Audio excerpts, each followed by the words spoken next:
Buenas noches, bienvenidos a nuestro programa Acción Positiva. Esta noche vamos a tocar un tema que ha estado mucho en las noticias, que ha estado mucho en los medios de información y pues lo queremos tocar con una visión ligeramente diferente. Me refiero a la revolución del 20 de octubre de 1944. Para hablar de este tema hoy tengo dos invitados muy especiales. A mi derecha, el licenciado Julio Valladares Castillo. Bienvenido, licenciado. Él es abogado y notario, que participó en el movimiento de la revolución del 44 y fue del grupo de los 14, que nos va a contar un poco adelante a qué se refiere exactamente, aunque la mayor parte de gente pues conocemos un poco de la historia. El licenciado recibió la Orden del Quetzal en el año 2008, fue diputado en tiempo de la revolución, diputado durante la presidencia del general Idígoras Fuentes y fue inspector general de trabajo tanto durante el periodo de la revolución en los gobiernos del presidente Arévalo y del presidente Arbenz. Y a mi izquierda, el licenciado Óscar Barrios Castillo. Bienvenido, licenciado. Él fue presidente del Congreso de la República de Guatemala durante el gobierno del doctor Juan José Arévalo. Fue fundador de la Junta Monetaria, siendo ministro de Finanzas también en 1949. Fue presidente de la Corte Suprema de Justicia del 44, en el 44 y en el 95. Fue magistrado de la Corte Suprema de Justicia, naturalmente. Presidente de la Comisión Extraordinaria que elaboró el Código de Trabajo. Recibió la Orden del Quetzal en el 2008. Autor de varios libros, entre ellos Retazos de mi vida, que está aquí en la mesa acompañándonos esta noche. Bueno, bienvenidos, licenciados. Gracias, doctor. Muchas gracias. Yo me permití invitarlos esta noche porque pues, hemos visto mucho sobre la revolución en estos días, particularmente que cada vez que llega el 20 de octubre, pues empieza un cierto fervor y luego desafortunadamente como que vuelve a desaparecer hasta que llega el siguiente año. Entonces yo sí quisiera comentar un poco, primero sobre cuál fue la participación directa de ustedes en este movimiento, licenciado Valladares, y usted nos contara dónde estuvo usted esos días. En primer término quiero hacer una aclaración a lo que usted manifestó acerca de mis antecedentes políticos. Yo fui diputado 2 veces, pero de la revolución siempre. En otras palabras, no fui diputado de Idígoras. En la época de Idígoras yo era diputado de oposición. Durante el gobierno de Idígoras Fuentes, pero siempre en su Algo oposición. más, me enorgullece decir que yo no me cambio de pensamiento político como de camisa. En otras palabras, siempre he sido revolucionario. Lo sigo siendo con fe absoluta en que ese 20 de octubre merecía haber persistido. Desgraciadamente, como dijo un extranjero analítico de las cosas de Guatemala, como es el señor Sabino de Venezuela, desgraciadamente es una historia silenciada, es decir, de propósito posiblemente, pero la verdad de las verdades es que porque ya no existe. Del 20 de octubre no queda más que un triste recuerdo de lo que... Es importante, creo yo, la acotación que hace el licenciado Valladares, porque obviamente algo de lo que Guatemala necesita, ha necesitado y seguirá necesitando, es esa participación política honesta, sincera, clara, decidida y que verdaderamente siga una línea de un pensamiento. Pero volviendo al punto inicial, licenciado, durante el 20 de octubre, los días antes y los días despuesito, ¿en dónde estaba el licenciado Julio Valladares? Yo era secretario de la AEU, Asociación de Estudiantes Universitarios. En esa ocasión, la Asociación de Estudiantes Universitarios, cuyos integrantes son personas de mi mayor estima, como lo fue Manuel Galich, por ejemplo, solo para poner un caso, empezaron a hacer un movimiento de cambio de decano de la Facultad de Derecho. Usted, Óscar, ya no estaba estudiando, yo sí era estudiante, porque don Oscar tiene 95 años, yo tengo 88. En estos 7 años, yo entré a la escuela de Derecho cuando usted salía allá, o salió. Y ahí se pretendía, o hubo de ese decano impuesta. Que era, no se les olvide que era una universidad estatal, incluso controlada por el Estado, por supuesto, no era autónoma. Y como consecuencia de eso, los nombramientos de decano, desde luego de rector, de juntas directivas y hasta de catedráticos, eran hechas por el gobierno de la República. Y teníamos un decano que no nos parecía y tratamos de modificar la situación pidiéndolo y no nos lo concedieron. Entonces ahí empezó el movimiento. Entonces, en una reunión que hubo en lo que era el Paraninfo de la universidad, actualmente de la vieja Facultad de Medicina, el salón de actos de esa facultad, ahí dispusimos realizar ya movimientos más activos. Además está decirle que las órdenes de captura llegaron de inmediato. Entonces la pasamos clandestinamente los últimos días anteriores a la revolución. Pero usted fue del grupo de los 14. Sí. Que entraron a la Guardia de Honor. Sí. Eso es lo que quería yo contarles. Realmente había un movimiento de los militares que nosotros ignorábamos. Militares de grados relativamente bajos, pero que eran muy altos sus entusiasmos y sus deseos. Estos militares, entre ellos estaba Enrique de León Aragón, hermano del licenciado Oscar de León Aragón. Él fue el que nos contactó. Él fue el que hizo el contacto entre los militares y nosotros. Y tuvimos una primera reunión en la casa de Leonel Toriello, más adelante médico y cirujano, ¿no? Pediatra. Su colega. Así es, sí. Y ahí estaba Jorge Toriello. De ahí ya empezamos la conspiración, si cabe el término, conjuntamente. Y algo más, el 20 de octubre no se iba a llevar a cabo en la fecha esa, sino que mucho más tarde, pero fue necesario porque llegó a conocimiento de Enrique de León que ya estaba el Ministerio de la Guerra enterado de la conspiración que estábamos planeando. Que se iba a producir. Pues estamos escuchando la historia del licenciado Julio Valladares, cómo pues hubo un movimiento que trató de pelear contra esta sustitución de un decano o por la sustitución de un decano impuesto, cómo luego empieza a planificarse este movimiento que termina con la entrada de los 14 estudiantes a la Guardia de Honor, y un poco adelantado porque entiendo también que el mismo Arbenz, que era mayor en ese tiempo, pues hablando con el mayor de León, se enteran de que había probablemente una fuga y que en vez de hacerlo el 21-22 se hace el 20 de octubre. Y entra el licenciado Valladares a la Guardia de Honor. Licenciado Barrios, en esa época, usted me comentaba un poco antes del programa, que usted no participa directamente en esos momentos, pero ¿cuál es su recordatorio de estos hechos precisos? Bueno, yo, como amante de la libertad, seguí todo el movimiento masivo popular.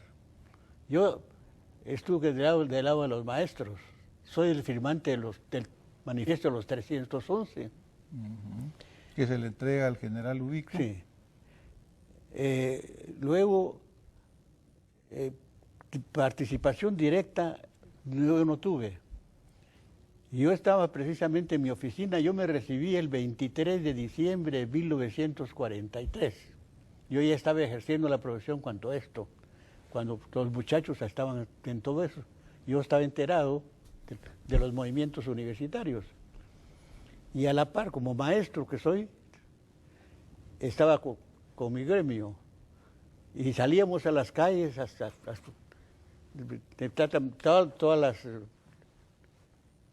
todas las burucas,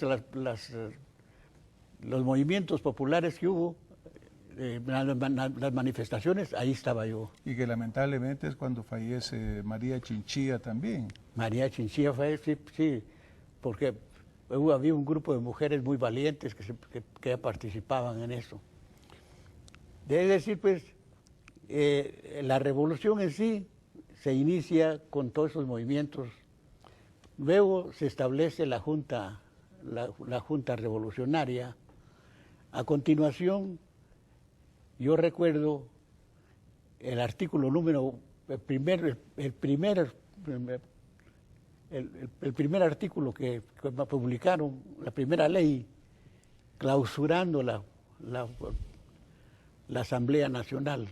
Ese fue el primer artículo para la Junta de Gobierno. La Junta de Gobierno. Estaba Toriello, Arbenz y Arana. Arana. Francisco Javier Arana. A esta Junta no se le ha reconocido exactamente, públicamente, su trabajo. Hizo un trabajo primoroso. Tanto es así que yo recuerdo que en ese primer decreto número 1 clausuraron la Asamblea Nacional y convocaban a elecciones. Yo ya prestalicé, en ese entonces ya estaba yo en el Frente Popular. ¿Cómo ingresé yo a la política?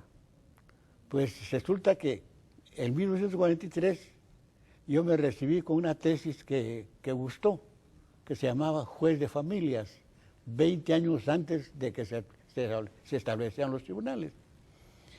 Y Enrique Muñoz Miani, que era nuestro profesor y corrector de mi prueba, de mi tesis, nos dijo: ustedes van a participar en la política. ¿Cómo no? Pues estamos participando en los movimientos populares, porque si algún movimiento fue masivo y unificó completamente al pueblo de Guatemala, fue ese. Porque ahí no había distingo entre civiles y militares, no había distingo entre pobres y ricos, entre profesionales y... Ese es un punto importantísimo, licenciado, porque, por ejemplo, en los medios de prensa recientemente, con la celebración de este 65 aniversario, pues lo que señalan muchos de estos medios es la divisionismo que existe, ¿verdad? Sí. De diferentes organizaciones, pero con diferente visión. Licenciado Valladares, a mí verdaderamente me impresiona lo que comenta el licenciado Barrios, de que fue un movimiento muy popular, que hubo una enorme presencia de todos los guatemaltecos. Precisamente esa era la preocupación del grupo de militares que estaba por cambiar el estado de cosas. Y creyeron, y en realidad fue cierto, que nosotros éramos los que podíamos en aquel momento convertir en popular el movimiento. Tanto es así que nuestra primera función, el 20 de octubre, fue ir a levantar personas a sus casas por todas las zona 5, entonces no se llama zona 5, por supuesto. Otros lados nos repartimos para que concurriera gente y respondieron, pero con una espontaneidad increíble. Creo que es uno de los momentos históricos de Guatemala, una parteaguas, si así se pudiera decir, sí. Uno de los hitos verdaderamente de la independencia, cuando vuelve a reunirse el guatemalteco de una forma tan solidaria y tan amplia, que eso ha desaparecido. Por ejemplo, una pregunta que me atrevería a hacerles, licenciados, es decir, de aquello que sucedió en aquella época, ¿en qué punto creen que estamos ahora? ¿Dónde está ese entusiasmo, esa participación ciudadana? Yo quiero terminar el tema anterior. Yo creo que hay que hacerle justicia a esa primera junta revolucionaria, no solo ese decreto, recuerdo el decreto número 17, que precisamente tiene toda la ideología. Esa junta planificó, y la presidía precisamente Toribio. Yo a él no lo conocía más que como negociante, pero efectivamente tenían preparado todo eso. Toda la legislación que pre-revolucionaria está ahí. Y eso es un aporte valiosísimo desde el punto de vista jurídico. Después viene Arévalo, ya los partidos organizados, etcétera. Y en el libro El huracán y el candidato blanco está hasta el caso del mundo que quería participar.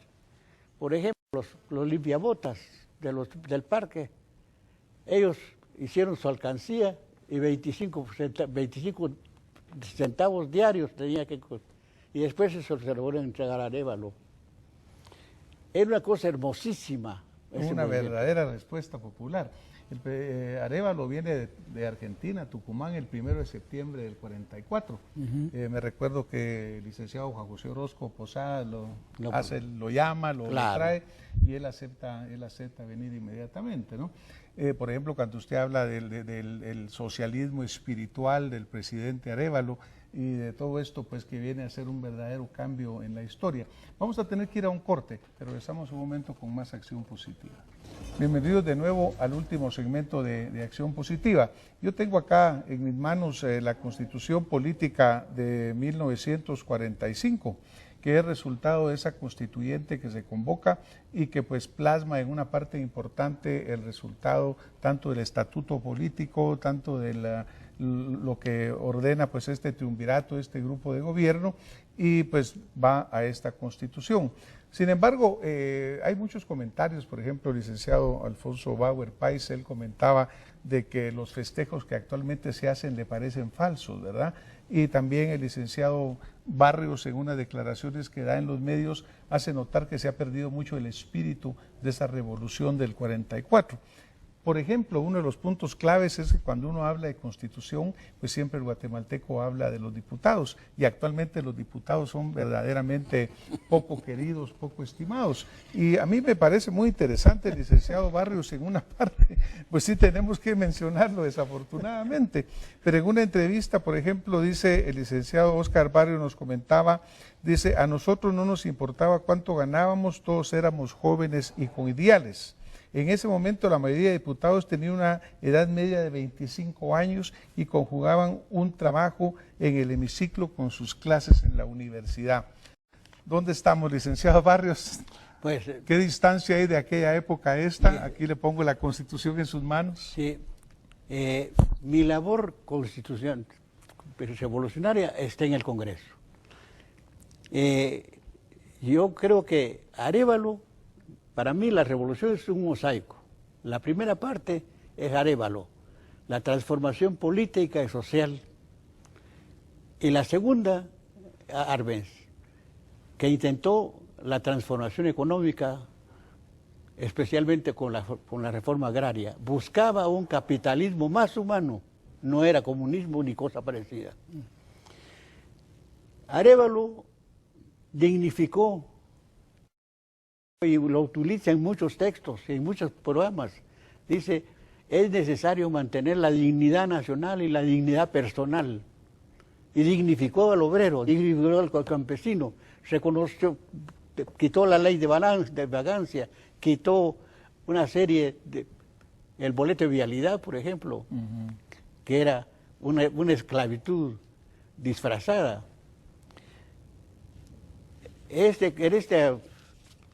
De tal manera que el Código de Trabajo liberó al obrero, al campesino y al trabajador en general. Dignificó a Guatemala. Se avanzó. La constituyente de 1945, que trabajó en meses, hizo la Constitución del 45. Precisamente y trajo como consecuencia el voto femenino. Una de las grandes De avances, las grandes avances, sí. conquistas, ¿verdad? En el Congreso hay un artículo que decía que coincidió con una encuesta que se hizo respecto al matrimonio. ¿Cuántas parejas se hacían en Guatemala, en Escuintla, etcétera? Y cuando se tabuló eso, resultó que el matrimonio era una institución ajena precisamente a la costumbre guatemalteca. La mayor parte eran unidos. Y precisamente la Constitución ya lo manifestaba. Ahí hicimos el decreto 444 que tiene la unión de hecho, liberó a la mujer. En eso trabajamos intensamente. Yo creo que hubo importantes conquistas sociales en esta Constitución. Se modernizó política, social y económicamente. Desafortunadamente, los intereses foráneos, juntamente con la oposición, conspiraron, armaron el tinglado de Caracas, hicieron público que era ya el pie para el comunismo. Y los hermanos Dols, precisamente, y un grupo de republicanos, hicieron ese tinglado que digo en Caracas y votaron a Arbenz.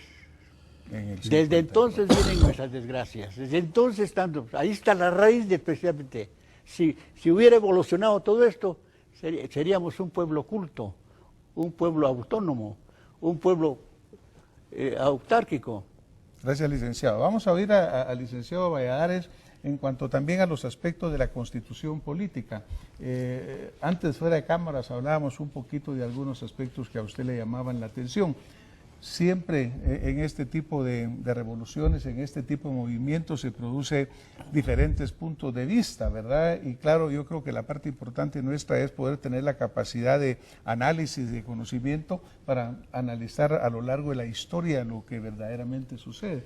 Licenciado. Sí, yo me refería al movimiento indígena desde el punto de vista político, es decir, de la Constitución.